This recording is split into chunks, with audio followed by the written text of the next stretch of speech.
So I want to start with some comments here. This is from Derek Carr. So there's been a lot of speculation over the last couple of days about Derek Carr coming out of retirement. Would he play for the Jets? He had said previously that he loves Jet fans. He has a relationship with Aaron Glenn. His brother was teammates with Aaron Glenn with the Houston Texans. But this was Derek Carr on his podcast with his brother.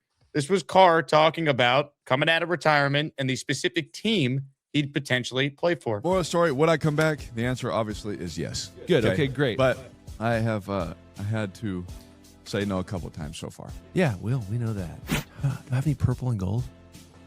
Go Lakers. Oh, yeah. That's what I mean. It's Laker season. That's right. I told you this. It hasn't changed from the first interview that we did. Tell them. Okay. Tell the people. All right. Would I do it? Yes. Would I do it for anybody? Absolutely not. Nope, there's no way. I know from experience. In the last couple months, he would not. So stop calling unless you're serious. Unless you're trying to make a run at this thing. Yeah. Right? The confetti falling. Listen.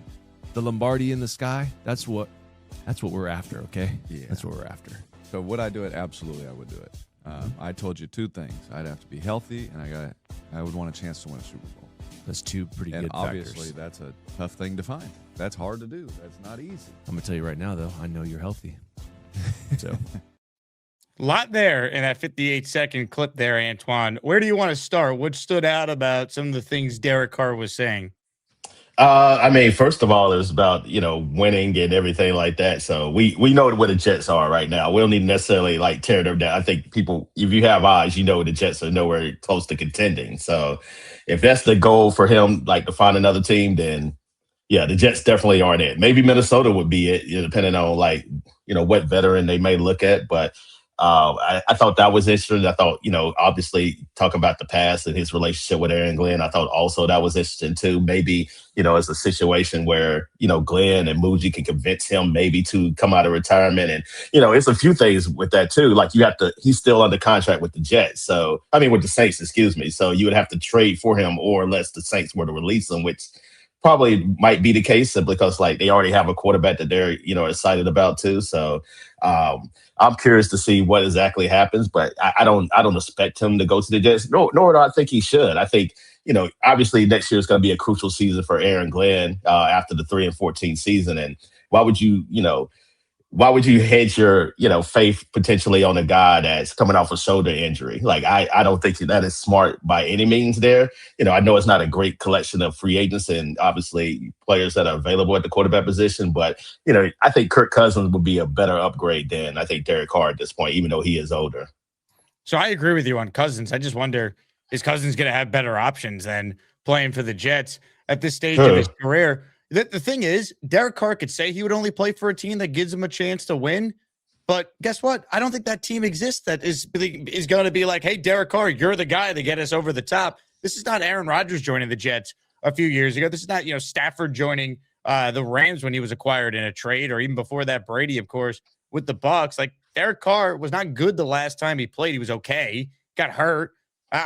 He's been a good quarterback at times in his career. So I think Derek Carr thinks a lot more of himself than what he has actually produced on the field in recent years. You're right, but he doesn't have to play. So he could just say, you know what, I would rather stay retired than to play for a team that's going to get me beat up, kind of like how my brother got beat up throughout the course of his career. So he does have that flexibility. Also, another point too, just talking about Derek Carr, you typically don't see players get better as they get older, especially after missing a year from football. So especially considering he'll be 35 when the season starts, he missed a whole year of football. Are you going to be better than what you were the last time? Because the last time I saw Derek Carr, he was not good. I know he struggled with the injuries and all that, but, statistically wise, it may look okay, but just looking at it from a just a film perspective, he did not look great. He was missing throws, was inaccurate there too as well. And those things do not get better as you get older, especially missing, a whole full year of football. So yeah, I would be very wary to doing that. So yeah, Derek Carr wants to come in and compete for a job.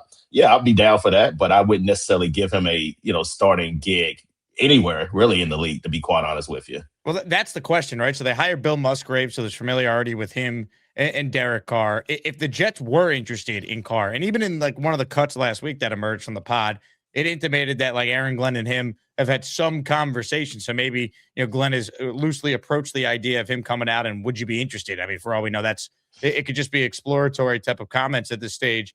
But if they were to bring in Carr, I'm okay with bringing him in if there's another veteran he's competing with. But Correct. I think you nailed it, Antwan. The guy hasn't played. He's coming off shoulder surgery, or if he didn't have shoulder surgery, he's coming off a major shoulder injury that forced him to retire.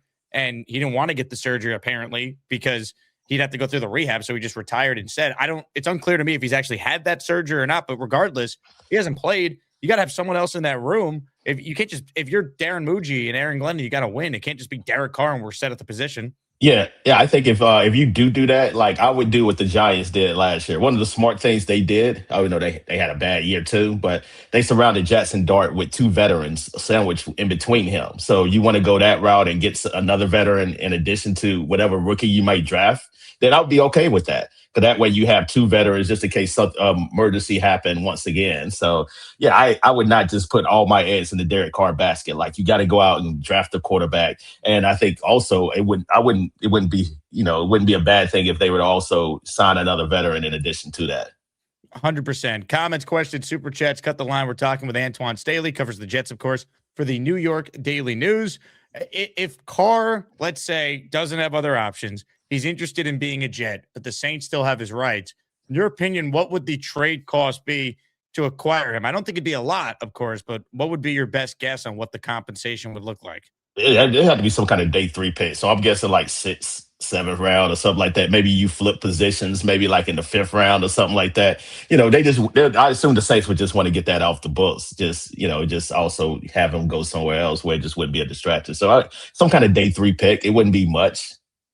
Yeah, I'm right there with you. It's going to be fascinating to see what they do because honestly, you and I could probably bat around 25, 30 names right now and be like, all right, there's some sense to that one. Because I think it's got to be, to your point, what the Giants did. There's got to be 2 veterans that they add, even if it's just, bringing back Tyrod and then adding someone else like a Carr or someone else that's out there. There's just no way you could go into next year with any of these options and then, we'll take someone in the draft and we're set. Or Brady Cook or anything like that. No, we don't need to see that again. Yeah. I mean, Zappy is fine. I mean, he has some playing experience, so I wouldn't necessarily be opposed to that. But you have to get somebody else too that has a lot more experience and that can play if needed.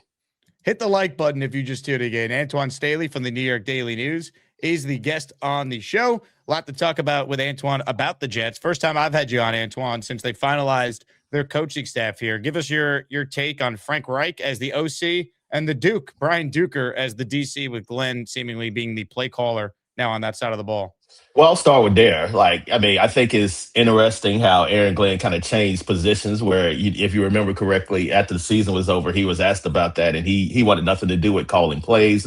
He wanted to be more of a CEO. And then all of a sudden, weeks go by, and then you hear that he will be calling plays too as well. So I guess I kind of understand it because that's what got him the job in the first place too. And also, if I'm going down in flames, I might as well go down, doing it my way and calling plays at the same time and having the faith in my hands in that perspective. So I'm not necessarily opposed to him calling plays, especially when you got a guy like Duker who, has some experience, but not necessarily obviously as much as Glenn. The offensive side of the ball, I mean, it's kind of uninspiring. I mean, you have Frank right there. The last time we saw him, he pretty much got ran out of Carolina, especially trying to develop Bryce Young. And, that never really came to fruition too as well. And yeah, I mean, I don't know.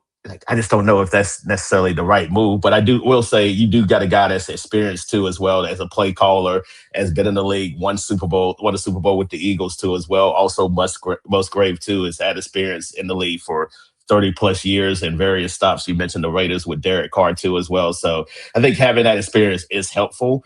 But ultimately, yeah, I think you need more modern day type of play callers. But it's hard to get when, you're on a proverbial hot seat going into the season. That's my big thing. I've been as critical as of Glenn as anyone, but I had noticed. Yeah, given the other options, Frank Reich's probably about as good as they could have done once you decided you were going to move on from Engstrand, and you already were moving on from Wilkes. So other than Hugh Jackson, Glenn is now the only coach you could find over the last 20 years that fired both coordinators after a year. We all know he's on the hot seat. So, to me, they could have done a lot worse than Frank Reich if you want to find anything positive. True. Also, but changing 10 assistant coaches in one off season, that is unheard of. Not too many people survive that, ultimately. And like you said, Hugh Jackson was the only one I can kind of think of in memory. And then obviously things didn't end up well for him too as well. So yeah, Yeah.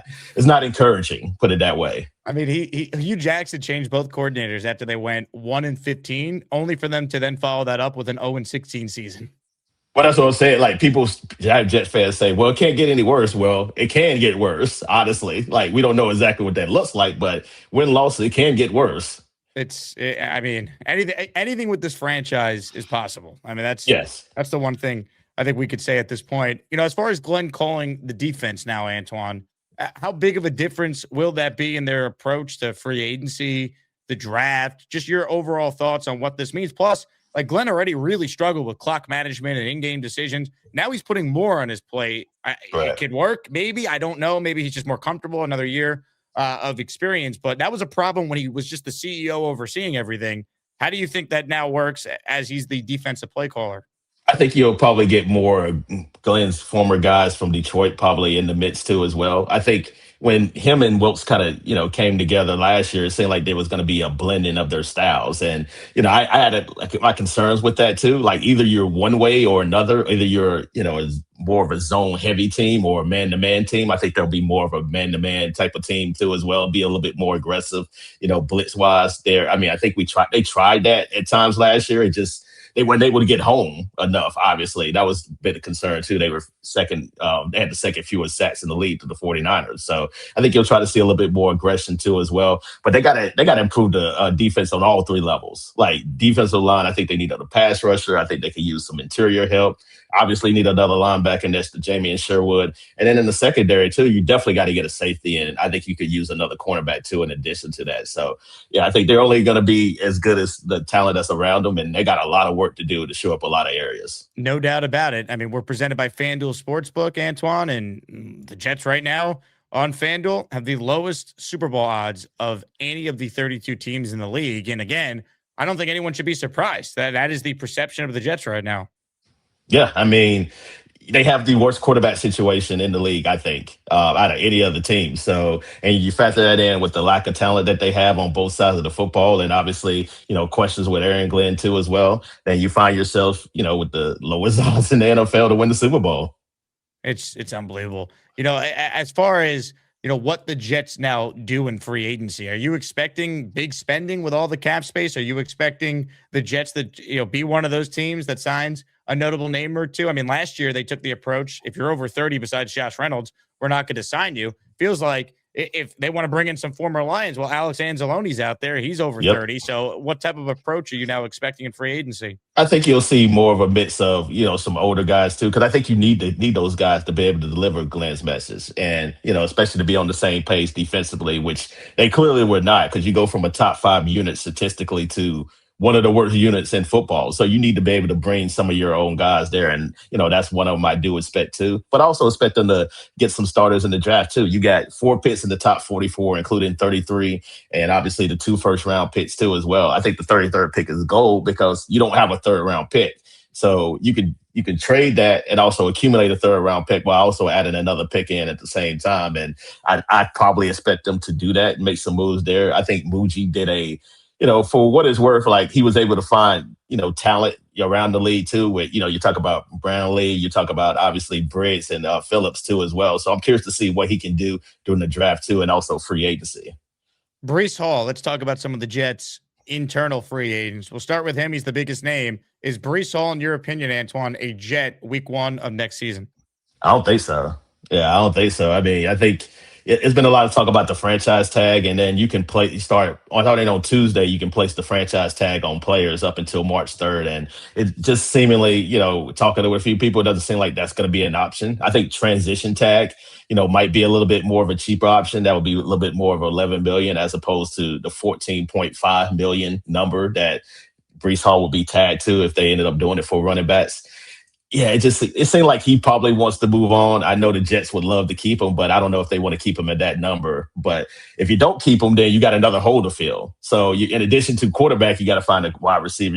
I think you got to find 2 wide receivers too, and running back as well. So and a guard, because John Simpson's a free agent. We'll see if they keep AVT. I imagine he's probably going to have a lot of interest in the league simply because he can play every single position on the offensive line too as well. So they got a lot of work to do, but it seems like Breece Hall being franchise tag, that won't happen, but transition tag is definitely a possibility. Let's get you out of here on this. Bold prediction. The week 1 New York Jets starting quarterback, probably against Robert Saleh's Titans, if I'm throwing out a schedule guess.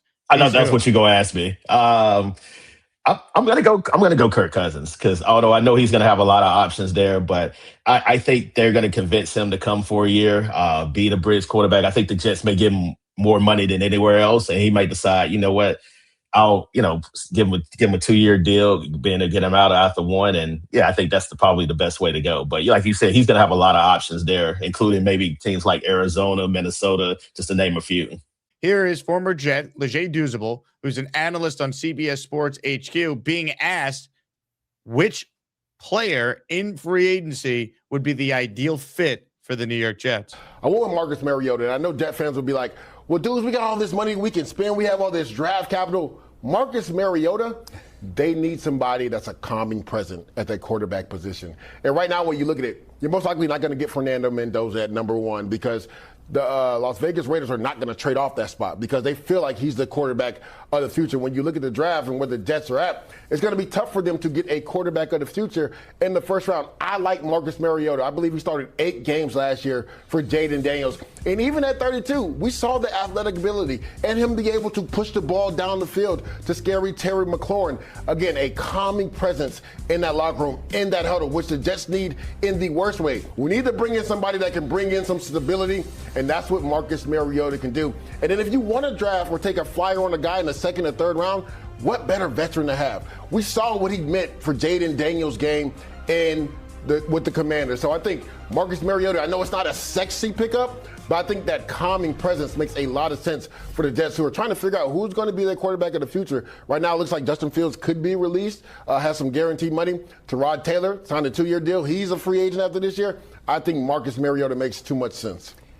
If Dante Moore would have gone into the draft and said go back to school, Jets, he would be in a Jets uniform. I think he would be in a Jets uniform. I think they would still bring in a guy like Marcus Mariota. Yeah, exactly, because Dante Moore, the thing about him, doesn't have a ton of experience, but why not sit behind a guy like Marcus Mariota for a few games until you're ready to take over the mantle of being the quarterback of the New York Jets? So Dante Moore going back to school, I think it kind of hurt the Jets in regards to maybe taking a first-round quarterback.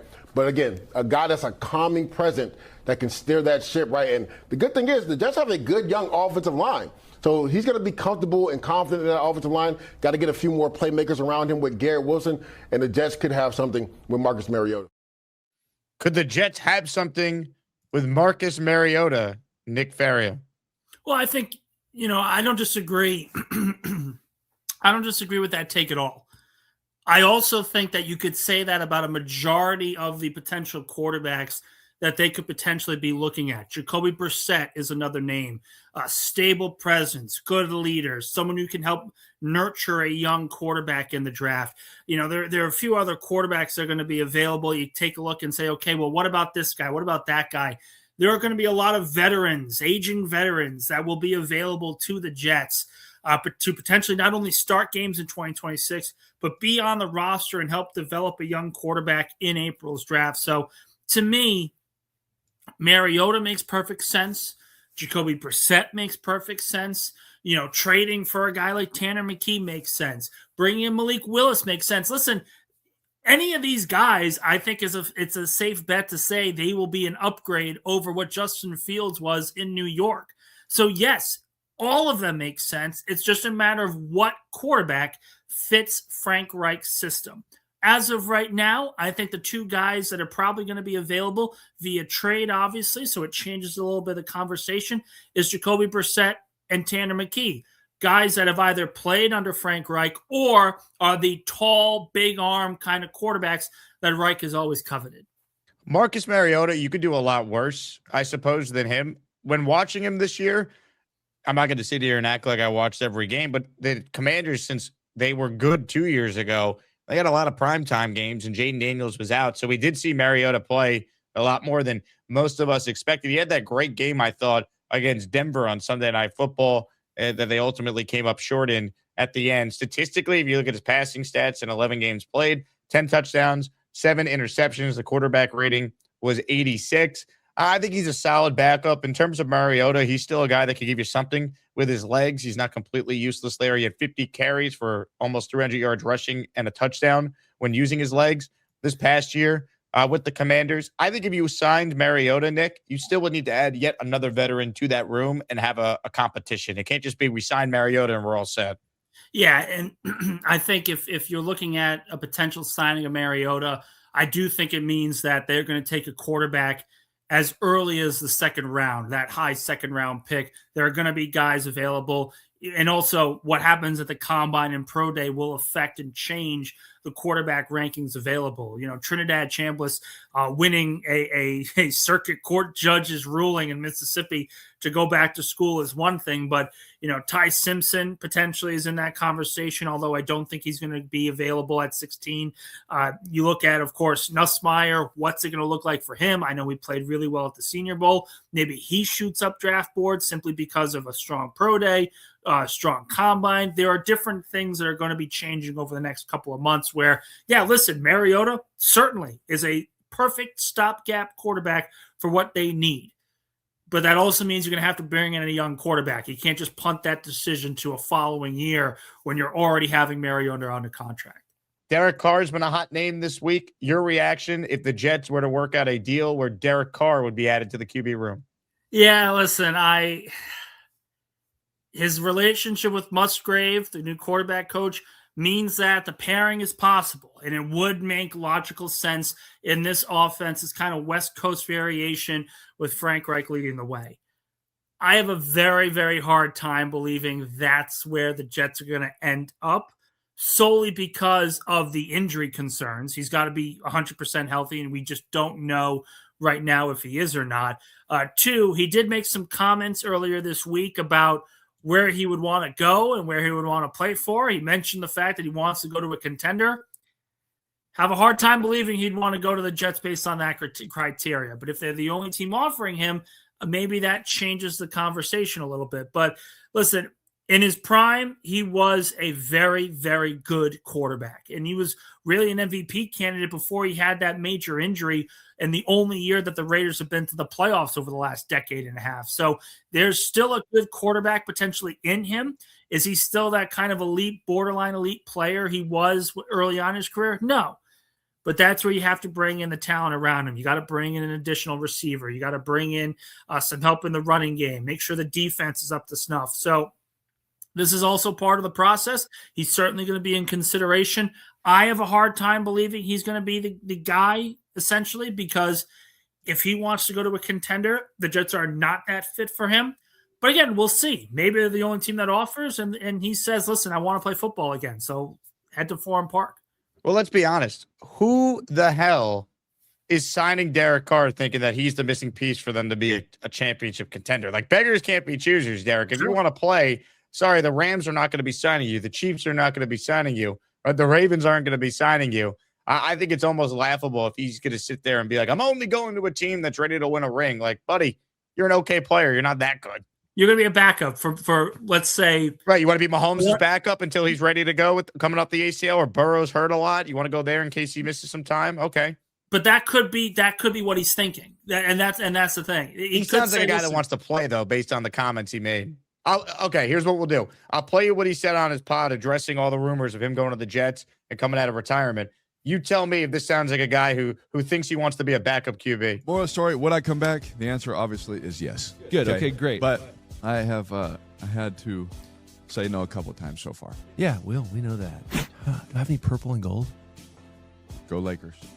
Oh, yeah. That's what I mean. It's Laker season. That's right. I told you this. It hasn't changed from the first interview that we did. Tell them. Okay. Tell the people. All right. Would I do it? Yes. Would I do it for anybody? Absolutely not. Nope. There's no way. I know from experience. In the last couple months, he would not. So stop calling unless you're serious. Unless you're trying to make a run at this thing. Yeah. Right? The confetti falling. Listen. The Lombardi in the sky. That's what we're after, okay? Yeah. That's what we're after. So would I do it? Absolutely, I would do it. I told you two things. I'd have to be healthy, and I would want a chance to win a Super Bowl. That's two pretty And good obviously, factors. that's a tough thing to find. That's hard to do. That's not easy. I'm going to tell you right now, though, I know you're healthy. So He's healthy and he wants a chance to win a Super Bowl. Yeah, that is not going to be on the Jets. But if you want to play Derek Carr, we're looking at the Jets, the Browns, maybe the Dolphins, maybe Atlanta. Like there's there's few that other teams. team that they were teasing though too, The Minnesota Vikings. Vikings, Purple and gold. I think that's where he would say, "Listen, I'm not coming out of retirement unless it's to play quarterback for the Minnesota Vikings and compete with JJ McCarthy." I think that's where he would be more willing to come out and play. But again, it's Derek Carr, guys. We're not talking about a Hall of Fame quarterback returning to the field and giving it one more shot. This is a player that was really good early on in his career. Injuries caught up to him. The bad team around him caught up to him. He's not the same player. There are still injury concerns. It's hard for me to say the Jets go after him, even with Musgrave on this coaching staff.